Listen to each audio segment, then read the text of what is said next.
palavra do Senhor diz assim: no primeiro dia, versículo 17, no primeiro dia da festa dos pães sem fermento, os discípulos dirigiram-se a Jesus e lhe perguntaram: onde queres que preparemos a refeição da Páscoa, Senhor? Ele respondeu, dizendo que entrassem na cidade, procurassem um certo homem e lhe dissessem: o mestre diz, o meu tempo está próximo, vou celebrar a Páscoa com meus discípulos em sua casa. Os discípulos fizeram como Jesus os havia instruído e prepararam a Páscoa. Ao anoitecer, Jesus estava reclinado à mesa com os 12. E enquanto estavam comendo, ele disse: digo-lhes que certamente um de vocês me trairá. Eles ficaram muito tristes e começaram a dizer-lhe um após outro: com certeza não sou eu, Senhor. Afirmou Jesus: aquele que comeu comigo do mesmo prato, há de me trair. O Filho do Homem vai, como está escrito a seu respeito. Mas ai daquele que trai o Filho do Homem. Melhor seria não haver nascido. Então Judas, que haveria de traí-lo, disse: com certeza não sou eu, mestre. Jesus afirmou: sim, é você. Enquanto comiam, Jesus tomou o pão, deu graças, partiu e deu aos seus discípulos, dizendo: tomem e comam, pois este é o meu corpo. Em seguida tomou o cálice, deu graças e ofereceu aos seus discípulos, dizendo: bebam dele todos vocês. Isto é o meu sangue da aliança, que é derramado em favor de muitos, para perdão de pecados. Eu lhes digo que de agora em diante não beberei deste fruto da videira, até aquele dia em que beberei o vinho novo com vocês no reino de meu Pai.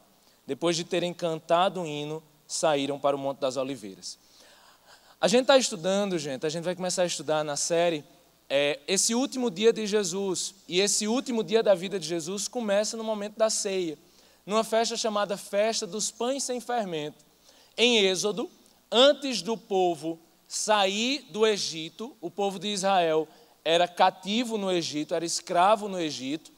E aí depois daquelas pragas, depois de todas aquelas pragas, vocês vão ver isso na novela Os 10 Mandamentos já, mas você já deve conhecer pelas escrituras, que 10 pragas assolam o Egito e faz com que o próprio faraó permita, em um determinado momento, que eles saiam da terra. E Deus institui ali uma festa específica. É a festa dos pães sem fermento. Por 6 dias, vocês comerão dos pães sem fermento. No último dia, vocês comerão do pão. Essa festa era uma festa para celebrar a passagem do povo de uma fase de escravidão para uma fase de liberdade. No dia da festa, no primeiro dia da festa dos pães sem fermento, onde se celebrava a Páscoa, Jesus ele fez um momento chamado de Ceia do Senhor. Naquele momento, ele não tinha nem onde celebrar essa ceia, mas ele pediu para 2 dos seus apóstolos, a gente não leu isso no Evangelho de Mateus, mas isso tem nos outros evangelhos, pediu para 2 de seus apóstolos entrarem numa cidade, chegar no homem e dizer: olha, o mestre mandou dizer que a ceia vai ser na sua casa, beleza? O cara, amém, até porque era costume de um judeu, se tivesse um espaço em sua casa, permitir que qualquer judeu celebrasse essa festa na sua casa. Ele também fez isso porque, se nós tivéssemos lido um pouco antes desse capítulo, a gente perceberia que o próprio Judas já estava em seu coração trair Jesus. Então, eles nem sabiam onde seria a Páscoa, para que o próprio Judas não entregasse Jesus antes. Então, apenas 2 apóstolos sabiam onde seria a ceia. A Bíblia não diz como acontece, mas depois diz que estavam todos os apóstolos reunidos à mesa. E a gente consegue perceber uma coisa. A primeira coisa é que estavam todos reunidos à mesa com o Senhor. E isto é um símbolo que existe, gente, desde Adão e Eva, onde Adão e Eva eles tinham plena comunhão com Deus e se alimentavam junto à mesa com Deus. Depois a gente vê no Antigo Testamento alguns momentos em que as pessoas se alimentavam diante do Senhor, como quando eles vão comemorar os 10 mandamentos. Mas Jesus instituiu um momento onde nós poderíamos nos alegrar e nos reunir e comermos na presença do nosso Senhor. A gente sabe da alegria que é quando você recebe alguém em sua casa, Nesses dias eu fui na casa do pastor Daniel e a gente pôde comer uma tapioca maravilhosa que ele me ensinou a fazer, A minha fica grossa, dessa grossura assim, e ele fez uma bem fininha, e a gente pôde ali em um momento maravilhoso comer juntos, né? Se alegrar juntos. E como isso é valioso no nosso coração, quando você abre as portas de sua casa para que alguém se alimente com você nela. Mas a ceia do Senhor é o momento onde nós, gente, nos alimentamos com o próprio Senhor. E ele simboliza uma coisa, porque a primeira coisa que a Páscoa simboliza, e a ceia do Senhor simboliza, é o amor de Deus por nós. Você pode perceber Jesus reunido à mesa conosco, Jesus reunido à mesa com os apóstolos. E você vê outra coisa, você vê quando Jesus pega o pão e diz, olha, este pão é o meu corpo que é entregue por vós. A cruz, gente, a cruz simboliza a morte do nosso Deus Filho por nós e ao terceiro dia a sua ressurreição, para que nós pudéssemos um dia participar dos benefícios da sua morte. Deixa eu lhe explicar como é que isso acontece. A Bíblia diz que o salário do pecado é a morte e precisava que existisse um sacrifício perfeito. Esse sacrifício era feito anteriormente com cordeiros, com ovelhas, mas precisava que alguém sem pecado morresse por nós, para que a gente não morresse eternamente. Quando Jesus morre, ele paga o preço do pecado. E quando Jesus ressuscita, e o fato dessa cruz estar vazia, o fato de saber que ele vive, quer dizer que nós experimentaremos sim a primeira morte. Todos nós aqui morreremos, todos nós aqui teremos essa morte como consequência do pecado de Adão e Eva. Mas aqueles que vivem a Páscoa, aqueles que entendem o verdadeiro sentido da Páscoa, assim como Jesus foi o primeiro a ressuscitar dentre os mortos, nós o seguiremos. Aqueles que participam da ceia, aqueles que participam da comunhão eterna com Cristo, eles ressuscitarão nos últimos dias. Por isso que eu posso dizer hoje na Páscoa, ele vive. E se ele vive, eu um dia viverei também com ele eternamente. Louvado seja Deus.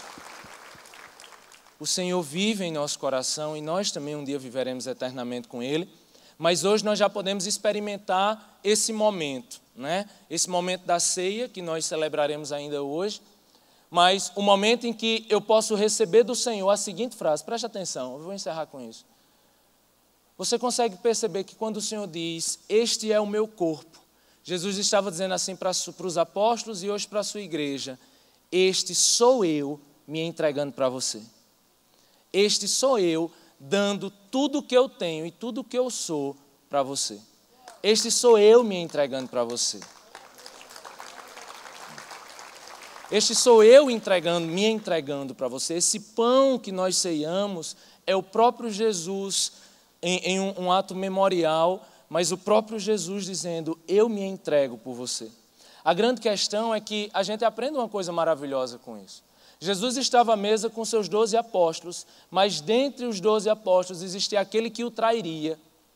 E quando é perguntado, Senhor, quem o trairá? Os apóstolos começam a dizer uma frase que na NVI ela tem uma tradução que eu acho que não consegue abranger bem o nosso significado. Os apóstolos dizem, com certeza não sou eu, Senhor. Talvez a melhor tradução que eu entendo era como se ele estivesse dizendo, Senhor, não sou eu não, né? Senhor, não sou eu não, né, que vou te trair. E Judas, ele chega a dizer isso também, Senhor, não sou eu não, né? Não é eu não, né? Foi de patoense falando, é cheio de não, né? Não sou eu não, né? E aí quando Judas diz, Jesus, não sou eu não, né? Jesus diz, você já falou, você que sabe.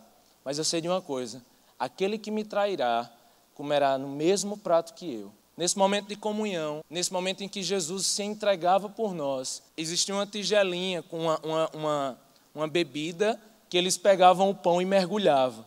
Eu não sei você, mas quem é do sertão, come bolacha maisena, mergulhando 3 bolachas no copo de leite. Não é assim? Para mim é a melhor forma de comer bolacha.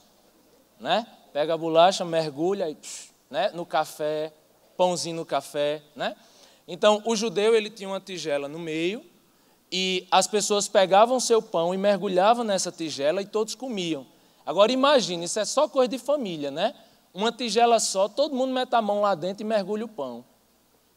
Aí vem o outro com a mão meio suja, mergulha no pão. Na mesma tigela que eu vou lá, mergulho no pão. Mas isso é família, né? Família é aquela coisa. Esse prato aqui, eu posso usar? Posso. Não lavou não, tem nada não, quem comeu fui eu, come. Né? A gente come no mesmo prato, come na mesma colher, na mesma faca, usa o mesmo copo, né? Porque família é essa união, né? É essa comunhão. Mas, em alguns momentos, as pessoas que comem no mesmo prato que nós, são pessoas que nos traem. Às vezes, pessoas tão próximas são as pessoas que nos traem e nos machucam. E essas são as que mais nos machucam. Porque são pessoas que comem na minha mesa, são pessoas que comem do meu pão. E aí muitas vezes a gente não consegue perdoar essas pessoas. Uma coisa eu sei, é que a comunhão gera a comunidade. A gente vive numa sociedade de números e de prazos. Ah, você é de uma igreja aí, quantas pessoas tem? Normalmente as pessoas dizem isso para mim. Ah, você é pastor? Sou. E você tem quantas ovelhas? E quantas pessoas tem no culto? E você cresceu assim em quanto tempo? A verdadeira igreja, a verdadeira comunidade, é aquela que não é formada por números. Porque se fosse por números e por prazo, Jesus teria o ministério mais fracassado de todos. Porque só tinha 12 em 3 anos e um traiu. A verdadeira comunidade é formada pela comunhão, que não se expressa por números e prazos, se expressa pelo lugar, pelo onde e pelo quando nos reuniremos. Se expressa no momento em que estamos juntos e que podemos viver comunidade. A gente estava em Sapé ontem, a juventude passou 2 dias, 120 jovens foram para Sapé, graças a muitos de vocês que abençoaram, e eu quero lhe dizer que em 2 dias, 120 jovens alcançaram para Jesus 50 pessoas. A gente... Glória a Deus por isso. A gente fez uma celebração num sítio com 80 casas, que deu 500 pessoas, e a gente fez o culto final em Sapé com mais de 600 pessoas, em sítios, em lugares distantes uns dos outros, mas essas pessoas estavam lá em uma pobreza que nos incomodava, não pela pobreza deles, mas pela pobreza do nosso coração, muitas vezes. A gente estava lá e teve um momento que a gente passou um dia inteiro sem tomar banho. Eu não achei muito ruim, não, porque eu não gosto muito de tomar banho, não, minha esposa sabe. Estou brincando, achei muito ruim, estava muito quente e não tinha onde tomar banho. E alguns irmãos da comunidade, gente, comunidade que a gente cavou um poço, porque não tinha água. Alguns irmãos da comunidade ofereceram suas casas para que os jovens da igreja pudessem ir lá tomar banho. E esses jovens chegaram para mim, alguns até chorando, dizendo: Tiago, uma mulher abriu a porta de sua casa para mim. Quando eu cheguei na sua casa era de taipa. O banheiro era com uma bacia e uma cuia. E ela deu um sabonete novo para mim. Ela me deu uma toalha limpa para eu me enxugar. E teve uma mulher ainda, gente, que viu um dos jovens lá que esqueceu a mala em outro lugar, deu uma sandália com 3 números menor. Mas fez: meu filho, eu só não quero que você esteja com os pés no chão. E esse jovem não quis aceitar, ficou extremamente constrangido, mas é impossível você negar o amor de alguém que dá tudo o que tem para viver comunhão com a gente. Essa é a nossa igreja Cidade Viva, lá em Maçangana. Uma pequena comunidade de pessoas que nem água têm, mas que dão tudo o que têm pela igreja. Porque a comunidade não é formada por números, é formada pela comunhão de todos nós na ceia do Senhor. Como eu disse, Jesus foi traído e tem algo que pode nos ensinar muito. E eu queria que vocês prestassem atenção nesse testemunho de vida que vai passar agora. Meus pais tiveram 4 filhos: Renata, Daniel, Saulo e Sara. Devido à diferença de idade de apenas 1 ano entre meu irmão e eu, nós sempre fizemos tudo juntos. Estudamos na mesma escola, dormíamos no mesmo quarto, trabalhávamos no mesmo lugar. A gente tinha o mesmo ciclo de amizades. E aí, o problema é que com o tempo começou a haver uma certa disputa entre eu e ele. Nós, como todo irmão, nós brigávamos. Só que aconteceu que eu comecei a ter uma certa inveja dele. Ele fazia tudo muito bem, jogava bola muito bem. Se eu ficava apaixonado por uma menina, ele conseguia namorar com a menina. Se eu queria ser amigo de alguém, ele sempre conseguiu ter os melhores amigos. E eu comecei aos poucos, devido à minha autoestima baixa, comecei a desenvolver uma certa inveja dele. E a gente começou a se afastar devido às minhas próprias atitudes, de realmente ter um afastamento dele. E aí, com o tempo, acontece que um dia eu tive um encontro com Cristo, e quando eu realmente entendi que a minha vida precisava ser administrada pelo Senhor, eu comecei a me sentir incomodado a mudar isso que eu tinha construído. E comecei a ficar com essa coisa no meu coração de buscar pedir perdão pelas minhas atitudes com Ele e construir aquilo que Deus tinha feito, reconstruir aquilo que Deus tinha feito e, de fato, selar um relacionamento da forma como Deus pretendia para a minha vida. Só que, apesar de sentir isso no coração, faltavam atitudes práticas. Faltava eu chegar para Ele e pedir perdão, dizer que amava. Isso me incomodava, só que eu não chegava até Ele para dizer isso. Até que um dia eu fui participar de um evento em uma igreja, e aí é um evento de um fim de semana, e aí na sexta-noite eu já comecei a me sentir extremamente incomodado, a chegar em casa, abraçar meu irmão, pedir perdão a ele, dizer que o amava. E aí eu prometi a Deus e a mim mesmo que eu ia fazer isso aquela noite. E aí quando eu cheguei em casa, meu irmão estava lá, e aí eu dei um legal para ele, e ele respondeu, mas não passou disso. Eu disse, não, depois eu vou lá e falo tal, enfim. No sábado, eu continuei no evento lá da igreja, e o dia todo eu me senti incomodado, eu só queria chegar em casa e dizer, não, olha, cara, me perdoa pela forma como eu te tratei como irmão, eu quero que você me dê a permissão da gente restaurar um relacionamento, eu quero ser um irmão de fato para você. E aí, quando chegou a noite, eu cheguei em casa, ele estava se arrumando para ir para casa da namorada. E aí eu olhei para ele, mas na hora eu fiz, não, amanhã eu faço isso. E aí ele saiu e eu não disse nada. E você ser acordado de madrugada é muito chato. Você ser acordado às 3h30 da manhã com sua mãe dizendo que seu irmão capotou o carro é pior ainda. E aí nesse dia minha mãe, desesperada, me acordou, disse, Saulo, teu irmão capotou o carro. Aí eu fui para o hospital com meu pai, enquanto minha mãe ficava em casa com minha irmã mais nova, tentando contatar os parentes, para avisar algo. E aí nós chegamos no hospital e quando eu vi, meu irmão estava em cima de uma maca, parecia estar dormindo, estava só com um pequeno arranhão na testa. E meu pai foi falar com os médicos desesperado e pela primeira vez na vida eu vi meu pai chorar. E aí, naquele momento, apesar de achar que meu irmão estava dormindo, eu comecei a ver que era mais grave do que eu pensava. Meu irmão foi para UTI naquela noite, naquela madrugada, e a minha família entrou em estado de desespero, porque os diagnósticos não eram bons. Só que em meio àquele desespero da família, existia alguém que tinha plena convicção de que não ia acontecer algo sério, que era eu. Eu tinha plena convicção porque eu tinha feito uma promessa a Deus e a mim mesmo, e eu sabia que Deus ia permitir que eu cumprisse essa promessa. E conforme os dias iam passando, o quadro do meu irmão, ele ou não saía do lugar, ou então ele piorava, e a minha família cada vez mais ia vendo que não tinha muita saída. Só que eu tinha plena convicção que meu irmão ia se acordar e eu ia abraçá-lo, dizer que o amava e pedir perdão pela forma como eu ignorei meu laço de irmandade com ele mesmo.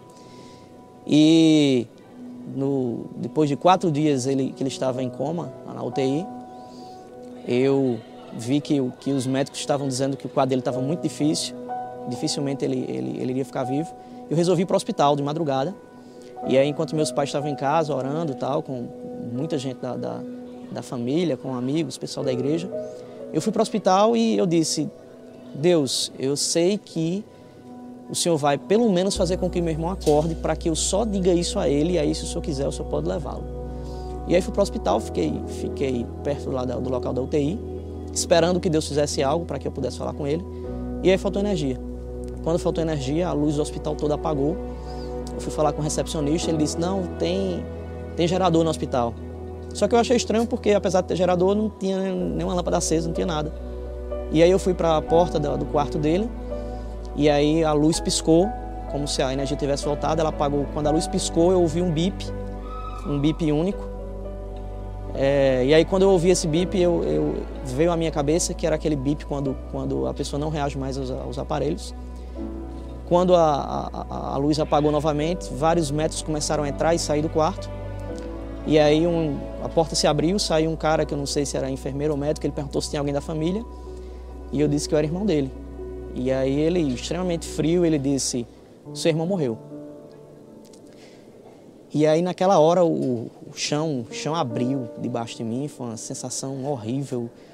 A primeira coisa que eu lembrei foi dos meus pais. E eu pensei, caramba, como será que eles estão? E após lembrar dos meus pais, eu comecei a pensar, por que Deus fez isso? Que Deus é esse que permite que o meu irmão se vá sem nem eu pedir perdão a ele, sem nem eu dizer que amava? Por que Deus não me deu outra chance? E aí eu comecei a entender que Deus tinha me dado várias chances. Deus me deu as chances todas as vezes que eu chegava em casa e meu irmão estava lá. Deus me deu a chance todas as vezes em que eu peguei carona com ele, todas as vezes em que eu estava no trabalho junto com ele, todos os dias em que nós íamos dormir no mesmo quarto.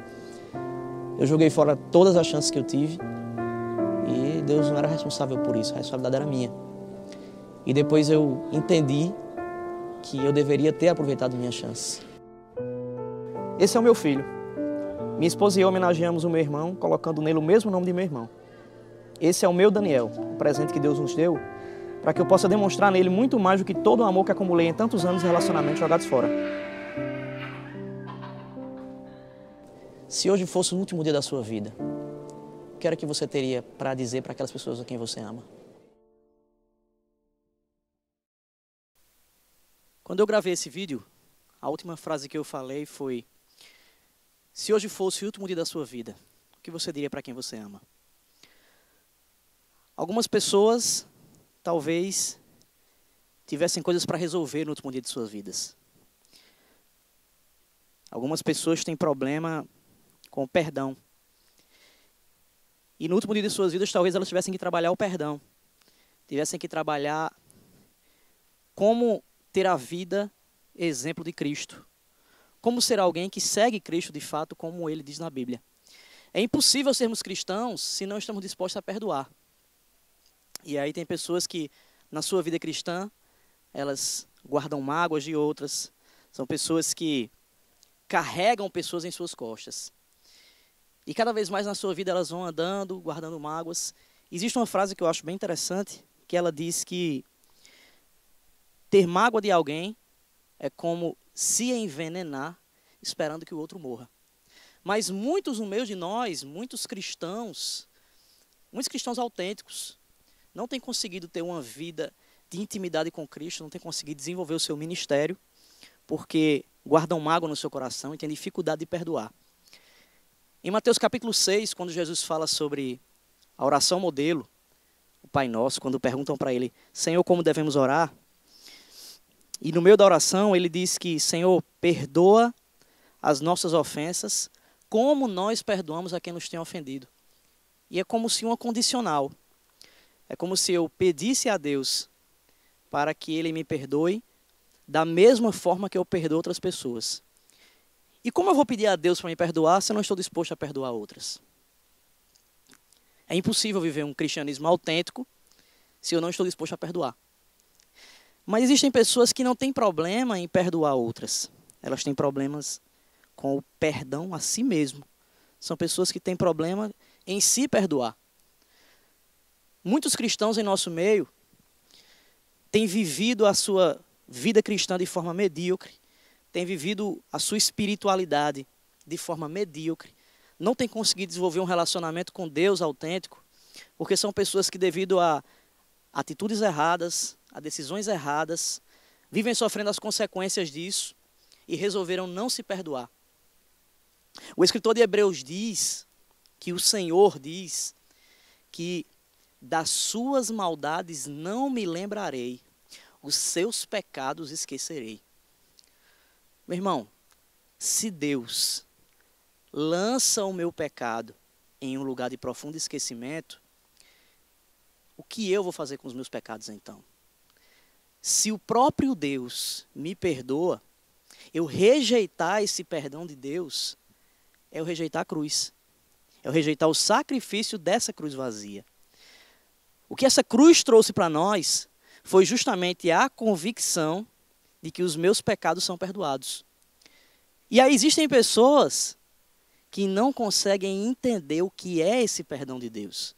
Meus irmãos, a Bíblia diz que quando Cristo foi cravado nessa cruz, quando o seu sangue foi derramado ali, havia uma nota promissória nossa em relação a Deus que foi rasgada. Ele nos reconciliou com Deus. A atitude de Cristo, e esse é o significado da Páscoa, é a passagem de uma vida em trevas, de uma vida distante de Deus, de uma vida onde havia de fato uma barreira minha em relação a Deus, e Cristo vem e reconstrói esse relacionamento.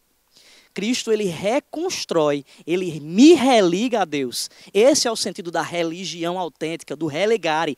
É eu ser religado a Deus por meio do sacrifício de Cristo. E se eu não consigo viver o perdão de Deus, eu não consigo viver um cristianismo autêntico. Eu não consigo viver um relacionamento autêntico com esse Deus. E aí eu vou viver uma vida simplesmente religiosa no sentido institucional, mas não do ser religado a Deus. A isso eu não vou conseguir fazer. Nós teremos um momento agora, que é um momento de ceia, e muitas pessoas não conseguem entender o que a ceia fala sobre examinar-se a si mesmo. E existe uma lenda na igreja cristã que diz que se você está em pecado, você não deve cear. Mas não é isso que Paulo fala. Paulo fala para que você se examine a si mesmo. Para quê? Para que você possa encontrar em Deus o perdão e viver a comunhão do corpo por meio do memorial da cruz. Quando eu estou diante dos elementos, simbolicamente, o sangue de Cristo e o seu corpo, quando eu estou diante da ceia, eu lembro que o sacrifício de Cristo fez por meio de mim. E aí, nesse momento, eu devo me analisar, pedir perdão a Deus para que eu possa cear. E antes de nós vivermos esse momento, eu queria que nós orássemos. Feche seus olhos. Senhor, nós queremos te agradecer, Pai, pelo teu perdão. Deus, eu também quero te pedir, Pai, por corações agora que participam desse culto, Senhor, por corações agora que assistem essa pregação, Pai, e que carregam pessoas em suas costas, Senhor. Corações que não entenderam o que é o sentido do perdão na Páscoa, Senhor. Pai, no nome de Jesus te peço, Pai, que o Senhor possa atuar de forma poderosa, movendo corações, a fim de que haja, de fato, uma ação autêntica como a que o teu filho teria, Senhor. Quando ele fala que é muito fácil amar ao que é amigo, mas o verdadeiro cristianismo se vê quando eu estou disposto a perdoar aquele que me fez mal. Então, Senhor, que haja na nossa comunidade, que haja no coração daqueles que nos assistem, Senhor, um quebrantamento em relação ao que é a tua graça, Senhor. Senhor, que esse perdão que vem do alto possa de fato vir do alto e atingir corações, Pai. Eu te peço também que pessoas que têm vivido, Pai, a falta de perdão a si mesmas, Senhor, que elas possam entender o que é a tua cruz, Senhor, o que é o Senhor pegar pecados, o que é o Senhor pegar pecadores miseráveis, Senhor, e pegar os nossos pecados e lançar no mar do esquecimento, Pai. Senhor, no nome de Jesus te peço, Pai, que desses que estão aqui, Senhor, desses que nos assistem, Pai, também, que o Senhor possa fazer com que eles possam entender o que é o teu perdão, Senhor. Pai, não há nada que possamos fazer, não há sacrifícios que possamos fazer, não há imolações, carregar algo nas costas, subir escadas de joelhos, Senhor. Nada faz com que nós possamos alcançar, Deus, essa salvação, Senhor, porque ela é de graça, Pai, a não ser o arrependimento, Senhor. E eu te peço que somente o Senhor possa agir por meio do arrependimento nesses corações, Senhor, para que nós possamos entender o que é esse perdão, Senhor, esse perdão que vai além da razão humana, Senhor, esse perdão que nenhuma mente comum pode entender, porque ele é um perdão, Pai, divino, vindo a homens humanos, Senhor, é um Deus santo que perdoa homens pecadores, Senhor. Então, te pedimos no nome de Jesus, Pai, que essa consciência do que é esse perdão tome a nossa comunidade, Senhor. Que essa consciência do que é esse perdão, Pai, tome aqueles que nos escutam, Pai. Que essa consciência do que é esse perdão tome aqueles que nos assistem, Senhor. Pai, que possamos viver a liberdade, Senhor, do perdão da cruz, Senhor. Pai, que possamos viver a liberdade, Pai, da Tua salvação, Senhor. Que possamos viver a liberdade, Pai, do relacionamento com o Teu Filho, Senhor. Porque aqueles a quem o Teu Filho liberta, Pai, verdadeiramente serão livres, Senhor. Então te peço no nome de Jesus, Pai, que essa liberdade, que essa alegria da salvação, Pai, tome o coração da Tua igreja. No nome de Jesus, Senhor. Amém, Pai.